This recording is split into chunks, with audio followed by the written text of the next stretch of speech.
Hello, everybody. Thank you for tuning in and joining us this evening.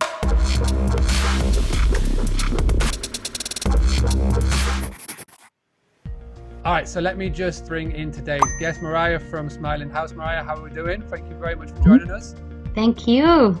So could you please, just for everybody that is watching, just give us a brief introduction to who you are, where you are in the world, and then we'll get started with today's show. I'm the founder of the Smiling House, which is a Swiss company.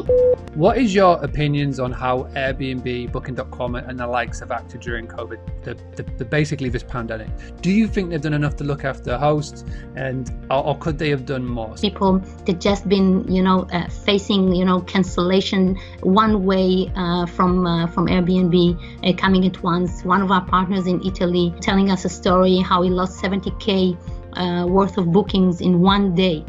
And people find themselves completely lost in a partnership that's supposed to be between the OTAs and the property managers, and they felt that this kind of partnership is not a real partnership. Instead of being a real partner that you discuss with, that you're asking, at least in a survey, they could have done to take some property managers and homeowners from around the world and from different segments and ask them how would they like to deal with the situation. Let's just talk a little bit more about your model.